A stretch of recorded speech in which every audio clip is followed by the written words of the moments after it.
बिस्मिल्लाहिर्रहमानिर्रहीम। अस्सलाम वालेकुम नाज़रीन, मैं हूं ज़ाहिद भट्ट और आप देख रहे हैं पॉजिटिव पाकिस्तान। नाज़रीन, आज फिर एक बार दोबारा नूर मुकद्दम केस के हवाले से बात करेंगे। बहुत अहम डेवलपमेंट्स हुई हैं। थेरेपी वर्क से मुलाजमीन के हवाले से हमने पिछली दो वीडियोस में बताया था। एक में उनकी जमानत हुई और फिर किस तरह दोबारा नूर मुकद्दम के वालिद अदालत में गए, उनके वकील गए और उन्होंने उनके जो रिहाई की जो दरख्वास्त थी उसको चैलेंज किया था।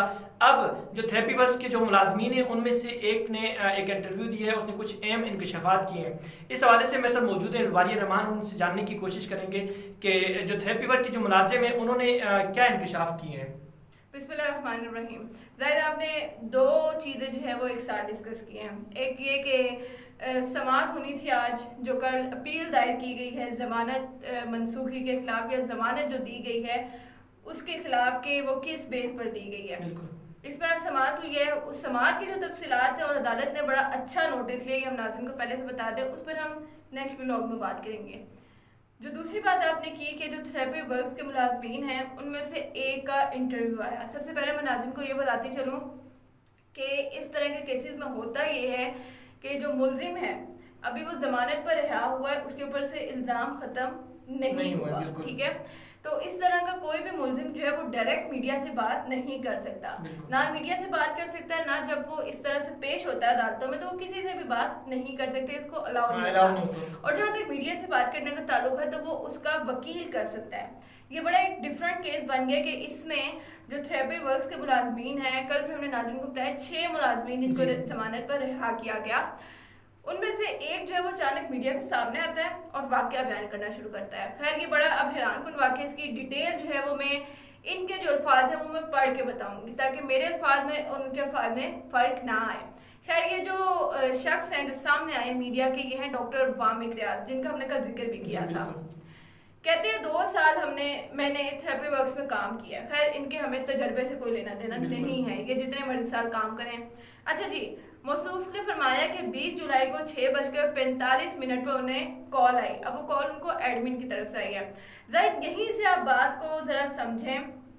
नाज़रीन से भी कहूँगी कि इस पर तवज्जो दें कि 6:45 पर उनको एडमिन से कॉल आती है। आप कहीं जॉब करते होंगे तो क्या आप अपने ऑफिस से आई हुई कॉल की टाइमिंग को इतना नोट करते होंगे कि आपको कौन सी कॉल इमरजेंसी में आई? खैर ऑफिस के किसी भी कॉल को हम तकरीबन नहीं देखते। तो एडमिन की तरफ से उनको क्या कहा जाता है कि एक पेशेंट है जी, इमरजेंसी है, एक पेशेंट है, उनकी इंटरवेंशन करनी है। अब ये एक ऐसा प्रोसेस है जो इन्होंने खुद एक्सप्लेन किया कि वो क्या है कि जिसको नशे की लत लग जाती है, आदी हो जाता है, तो उसको काबू करने के लिए उसको ज़बरदस्ती अस्पताल अगर ले जाया जाता है, उसमें आप उसको काबू करने के लिए कोई भी प्रोसेस यूज़ कर सकते हैं, तो उसका नाम है इंटरवेंशन, ठीक है। कि जिस शख्स को आपने पकड़ना है वो आप पर हमला भी कर सकते हैं, वो अपने दिफा में कुछ भी कर सकते हैं, तो उसको ज़बरदस्ती जो है वो पकड़ कर लाया जाता है। खैर हम इसकी डिटेल में नहीं जाएंगे। तो मेरी ड्यूटी जो है वो 8 बजे शुरू होती है। अब आप जरा अंदाजा लगाए कि थेरेपी वर्क्स के जो एडमिन हैं उनके पास क्या कोई दूसरा डॉक्टर मौजूद नहीं था। तो 8 से पहले भी कोई होगा, 8 से पहले इनका वहां जाना तो बनता ही नहीं है। देखिए एक ना प्रोफेशनलिज्म भी कोई चीज होती है कि आप टाइम से पहले क्यों बुला रहे हैं। और जी इमरजेंसी है, खैर इमरजेंसी में इनके पास कोई दूसरा डॉक्टर अवेलेबल नहीं है या कोई ऐसा डॉक्टर नहीं है जिसपे ट्रस्ट किया जा सके। आगे चलते हैं। कहते हैं मैं जल्दी निकला और 7:15 पर पहुंच गया। ऑफिस पहुंचते ही मैंने एक टीम तैयार की है, उसमें एक नर्स, 2 गार्ड्स, एक में और दिलीप कुमार जो कि वकील थे वो शामिल थे। खैर अभी आप ये समझिए कि मेडिकल टीम में वकील का क्या काम है, ठीक है। मैं जाहिर जाफर के घर पहुंचा तो मैंने गार्ड से कहा कि गार्ड ने हमें कहा कि जाकिर जाफर जाकिर जाफर से बात हुई है कि एक टीम आएगी, उसे ऊपर लेकर जाना है ताकि उसे अस्पताल जमा करवाया जाए। अब यहाँ आप बात समझें कि इनके वालिद ने पहले तो ये ड्रामा किया कि घर पे डाकू आए हैं, ठीक है, और जी बेटे से एक हादसा हो गया, कत्ल हो गया, जो भी हुआ है, और गार्ड को उन्होंने कहा है कि एक टीम आएगी, उसको लेकर जाना है। तो मतलब उनको सब पता था, ये पूरा प्री प्लान था। टीम को वो ये जाहिर करना चाहते कि बेटा उनका नफसियाती मरीज है या उसको नशे की आदत है। जाकिर जाफर ने गार्ड को भी नहीं बताया कि क्या मामला है। घर पे लाश पड़ी हुई है और मुलजिम को जो है वो अस्पताल एडमिट करवाना है। अब जरा आप अंदाजा लगाए कि वालिद साहब ने जो है वो किस तरह से हकाइक को मिटाने की कोशिश की। आगे चलते हैं कि गार्ड फिर उनको अंदर ले जाता है।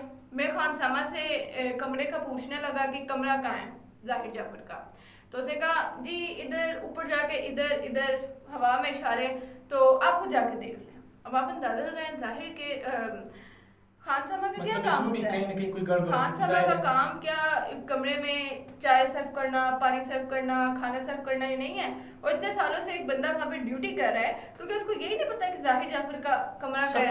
अभी मैं आगे चल के जब बताऊंगी ना कि जाहिर जाफर का कमरा किस नौयत का था, तो वो बड़ा एक हैरान कुन बात है। खैर, डॉक्टर साहब का कहना है कि मैंने खानसामा से कहा कि हमें आप ऊपर ले जाएं, तो उसने साफ इनकार कर दिया, मैं ऊपर नहीं जा सकता। अच्छा। मतलब घर का मुलाजिम है लेकिन ऊपर नहीं जा सकता।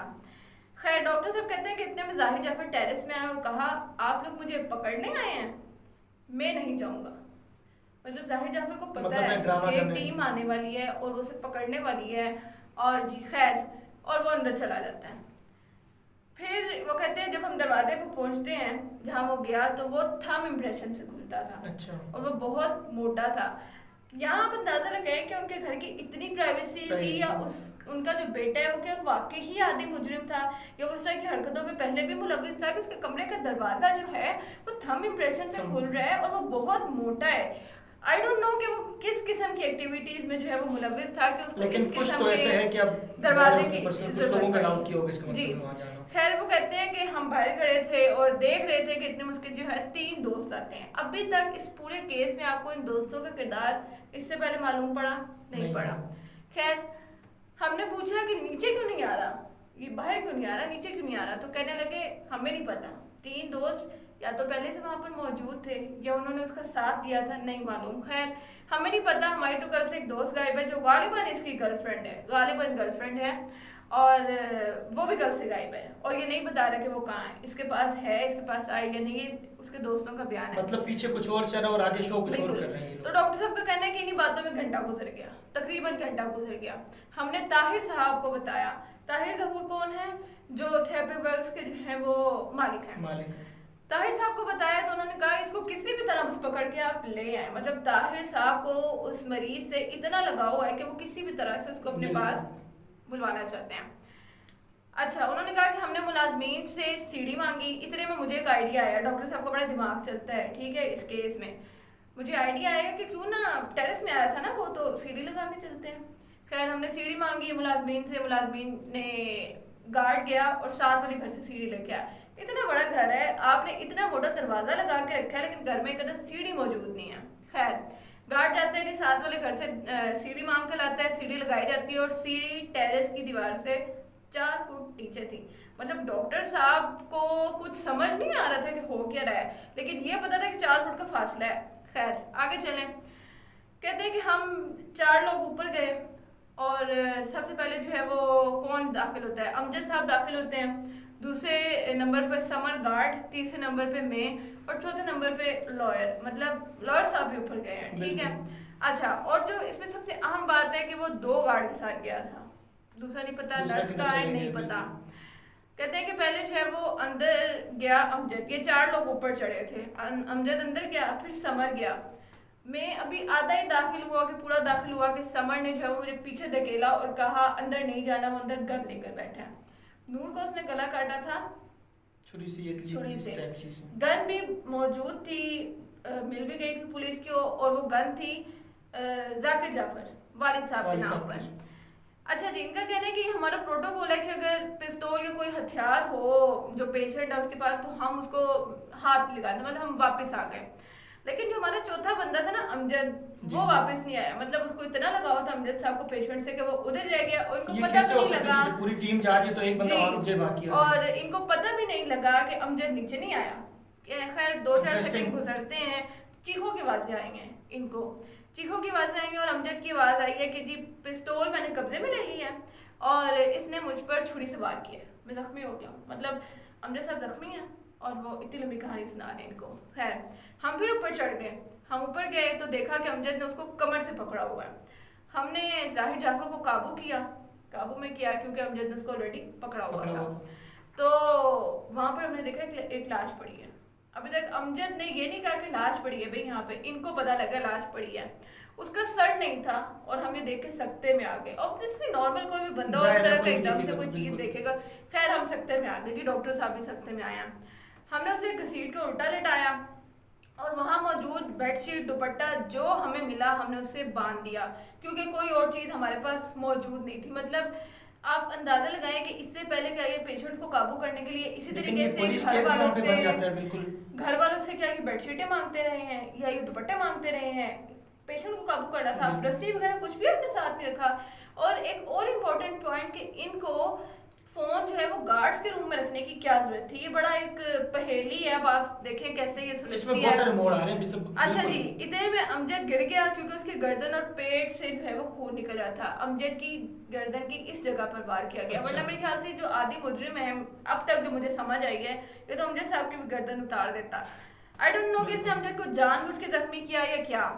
हम नीचे नहीं जा सकते थे। हमने जाहिर जाफर से चाबी मांगी, उसने कहा चाबी जो है वो सोफे पर पड़ी है। हमने सोफे से चाबी उठाई, दरवाज़ा खोला खैर, और उसके पीछे एक और दरवाज़ा था। मतलब मुझे लगता है किसी को शाही किले में रहता था बंदा और वहाँ पर इस किस्म की वारदात करने की इसको आदत थी। तो दरवाजे के पीछे दरवाजे मुझे लगता है कुछ सीनरी भी होगी जिससे कोई खुफिया दरवाज़ा निकलता होगा। खैर एक और दरवाज़ा था, हमने उसकी चाबी मांगी, चाबी मिली, दरवाज़ा खोला तो देखा कि वहाँ पर सर पड़ा हुआ है। अच्छा, शक्ल नहीं देख सके क्योंकि उसके चेहरे पर बाल पड़े हुए थे, मतलब वो बालों से लिपटा हुआ था और इसलिए नूर का सर था वो। तो अमजद को ले गए और दिलीप कुमार के साथ अस्पताल भिजवाया। यहाँ पर आप जाहिर एक बात समझे कि अमजद जख्मी है, दिलीप कुमार वकील है। वकील उसको लेके गया, किसी गार्ड के साथ नहीं भेजा। और इसी अमजद को इन्होंने डिक्लेयर किया था कि इसका रोड एक्सीडेंट हुआ है।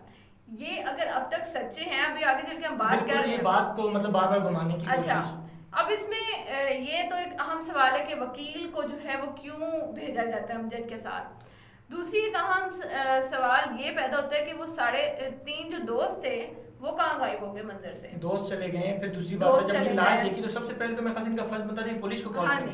कहते हैं जी मैं टेरेस पर गया, नीचे देखा 7-8 लोग खड़े हैं और जी मैंने उनको कहा कि कोई पुलिस को तो बुला दो। मतलब आपको कोई ड्रामा नहीं लग रहा कि यार तुम पुलिस को तो बुला दो, यहाँ तो मर्डर हो गया, यहाँ तो लाश पड़ी है। जाहिद आपकी अपनी सेंस ये काम करती है कि अब तो इतने हालात खराब हो चुके हैं कि आपके सामने कुछ ऐसा सीन हो जाए तो आप कभी भी अपने नंबर से पुलिस को कॉल नहीं करेंगे क्योंकि पुलिस ने तो आपको भी शामिल तफ्तीश करना है। खैर ये इतने अच्छे पड़ोसी थे कि उन्होंने पुलिस को कॉल कर दी। जाहिर को हम नीचे लेकर गए तो उसने कहा कि मुझे क्यों घसीट रहे हो, वो लड़की नहीं है, वो एक सेक्स डॉल है। मतलब कैन यू इमेजिन कि वो क्या वाकई नफ्सियाती मरीज था, उसको तो मालूम ही नहीं है कि वो लड़की है। तो मैंने कहा कि डॉल का तो खून नहीं निकलता, मतलब बच्चों की तरह डील कर रहा है उसको, डॉल का तो खून नहीं निकलता तो लेकिन इसका तो खून निकल रहा है। बच्चे को छुटकी काटो ना तो वो भी कहता है कि लगी है। तो ये पता नहीं इसका दिमाग था या नहीं था कि खैर डॉल का खून नहीं निकलता। फिर उसने हमसे पानी मांगा और कहा कि अच्छा मैं तो इंसान हूँ, मुझे पानी पिलाओ। खैर ये पानी भी पिलाते हैं, एक कातिल है और जिसने इतनी दरिंदगी का सबूत पेश किया उसको ये पानी पिला रहे हैं। इतने में जो है वो पुलिस आ जाती है और पुलिस के सामने ये ऑल फॉर बोलने लग गया जैसे ये नफसाती मरीज है, पागल है, ड्रामा शुरू कर दिया। डॉक्टर वामिक ने कहा कि हमारा जो बयान पहले दिन था वही आज भी है, वही आखिरी दिन भी रहेगा, वही हमने पुलिस को बताया और वही हमने अदालत को बताया। मतलब स्क्रिप्ट पक्की करके रखी हुई है जी। सहाफी साहब ने इनसे एक सवाल पूछ लिया तो वहां पर आके थोड़ा सा डगमगा गए। वो सवाल क्या है कि ये जनाब आरटीए वाला वाकया क्या है। उसमें कहा कि क्योंकि अमजद को जो है वो उसने मारा था तो आपने उसको रोड एक्सीडेंट क्यों कहा। अगर आपने कहा कि ये सब कुछ हुआ है तो रोड एक्सीडेंट आपको नहीं कहना चाहिए था। खैर उन्होंने कहा कि इसका जवाब तो अमजद साहब दे सकते हैं या दिलीप कुमार साहब दे सकते हैं क्योंकि दिलीप कुमार उसके साथ गए थे, हमें नहीं मालूम, मैं इसका जवाब नहीं दे सकता। खैर अब आप अंदाजा लगाएं कि अदालत इनको नोटिस क्या भेजती है। सबसे पहले तो ये कि ये मुलजिम था और उसने मीडिया के साथ बात क्यों की।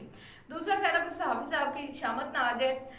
और इसमें जो एक इम्पॉर्टेंट पॉइंट है वो ये है कि इन पर एक ये इल्ज़ाम भी है कि इन्होंने वहाँ पहुंचकर हकायक मिटाने की कोशिश की है। वो कैसे की है कि फिंगरप्रिंट्स वगैरह जो उस टाइम उस मौके से मिल सकते थे वो मिटाने की कोशिश की। दूसरा आपको याद हो कि इसने कहा कि दुपट्टा बेडशीट जो हमें मिला हमने पकड़ के उसे बांध दिया। वो दुपट्टा क्या नूर का था किसका था नहीं मालूम। फिंगरप्रिंट मिटाने की कोशिश की, एक अहम सवाल था। दूसरा ये कि इतना दिमाग जो है वो या किसी, आपको मालूम है, किसी पुलिस वाले का चल सकता है या किसी लॉयर का चल सकता है। वो क्यों? जिनकी ये फील्ड है। क्योंकि पुलिस ने तफ्तीश करनी है और अदालत में जो लॉयर है उसने अपने मुल्जिम को सच्चा या झूठा साबित करना है। तो वकील साहब को साथ ले जाने का मतलब आपको तो समझ आ गया होगा, बिल्कुल जाहिर सी बात है, लेकिन ये समझ नहीं आ रहा कि अभी तक अदालत ने सवाल क्यों नहीं किया कि एक मेडिकल टीम में वकील का क्या काम है। और एक ऐसा वकील, मतलब कि आप लोगों को पहले से मालूम था कि इसने वाकया जो है वो नोट करना होगा वहां जाके कि क्या होने वाला है। खैर आज जो है वो इसकी समाअत हुई है और इस पर अदालत ने बड़ा अच्छा जो है वो जवाब दिया है। उस पर हम नेक्स्ट व्लॉग में बात करेंगे। अब तक के लिए इतना ही। बहुत शुक्रिया नाज़रीन, आप नाज़रीन को बता रही थी। नाज़रीन, इस हवाले से आपका क्या मौक़िफ़, अपने कीमती मौक़िफ़ ज़रूर दीजिएगा, आपकी फीडबैक का इंतज़ार रहेगा। हमें इजाज़त दीजिए, अल्लाह हाफ़िज़।